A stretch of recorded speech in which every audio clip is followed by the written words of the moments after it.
Hey Facebook friends, Craig Mesure here of Coldwell Banker Heritage Realtors. I am in my office, home office right now, doing my Facebook report for you all to post on Facebook Live. So this is a new thing for me, so I'm going to be trying to do this, in a way that is fun, exciting.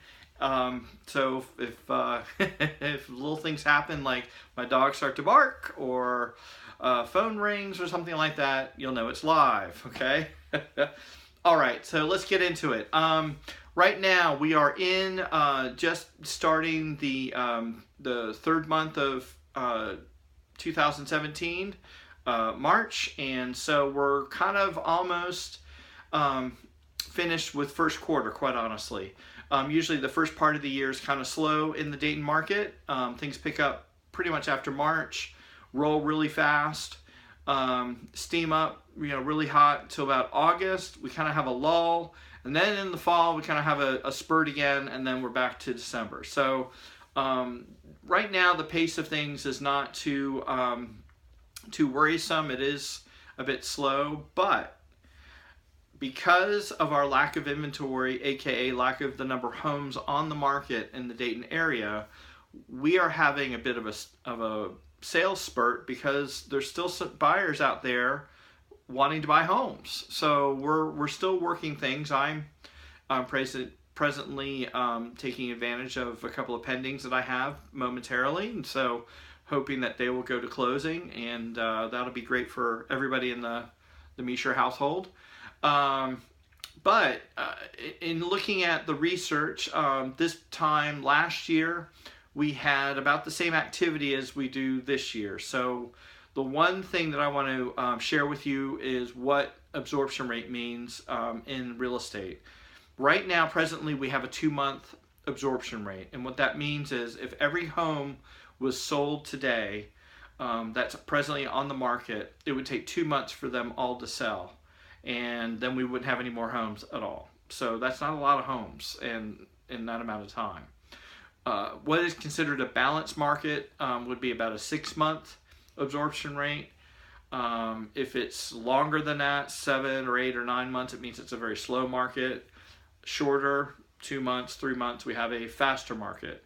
How that affects the parties, buyers, if it's a 2-month absorption rate, it means buyers are competing among multiple buyers on less homes to purchase. So it's kind of creating an advantage to the seller in the sense of opportunities. If it was a longer absorption rate, it means that there are less buyers out there and more sellers, and so buyers kind of have the advantage of negotiating with sellers because sellers are trying to sell their home and they are still, on the market. So they're competing with less opportunity. So right now we have quote unquote a seller's market. Buyers are having to possibly deal with multiple offers between other buyers to purchase homes. In the Dayton market though, our price point has not increased significantly overall. I mean, it's gone up, but it's not gone up 10-12%. It's still about 5 to 6% overall based on last year's numbers. But so even though buyers are competing for homes, they're not getting outpriced at a crazy, price point. So there are opportunities for buyers as well. So it's kind of a weird time right now. So if you are a seller and you're considering putting your house on the market but waiting to the traditional spring season, summer season, you may want to speed up your plan because you've got a pool of buyers now that are ready to go, and you have less competition from sellers.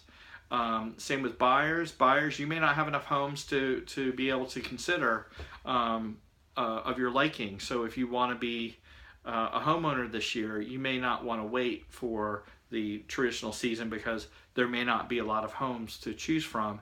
And the longer that goes, the higher price, offer prices are going to start at because sellers are going to say, hey, we've got the advantage.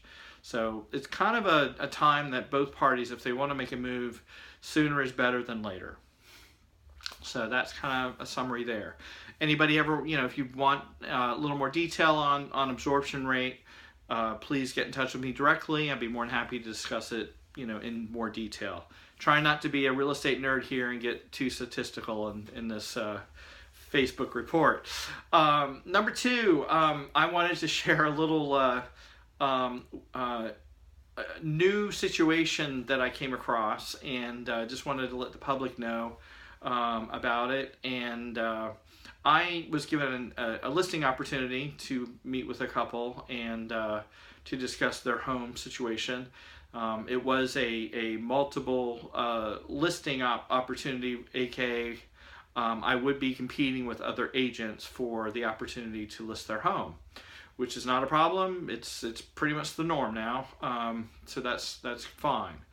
The one part that kind of irked me though was the potential seller client only communicated with me with one email with basically 5 questions on the email.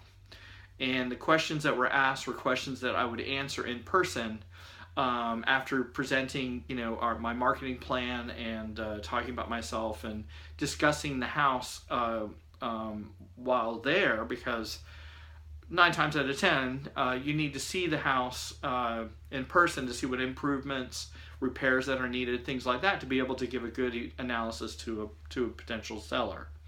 Well, it seems like I missed out on my appointment opportunity because I didn't respond in the way that the potential listing person, the seller, wanted me to through the email.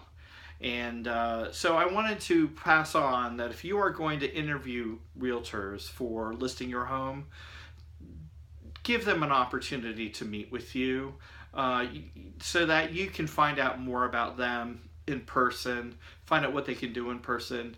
You might be missing out on a great agent just because they don't respond to a 4-question email survey, and especially talking about what they do as a professional. So if you're looking for a good realtor, give them a chance to interview for the job, not just fill out a survey. So that's just sort of my please keep that in mind. All right. Thank you very much for watching. I'm looking for questions from my Facebook friends to answer on my post here. Also, if you need specific questions answered and you don't want to make it public, please communicate to me directly. You can pin me through Facebook. You can also give me a call and or text. My phone number is 937-708-0559. All right, thanks a lot, and look forward to the next post, probably in about a couple of weeks.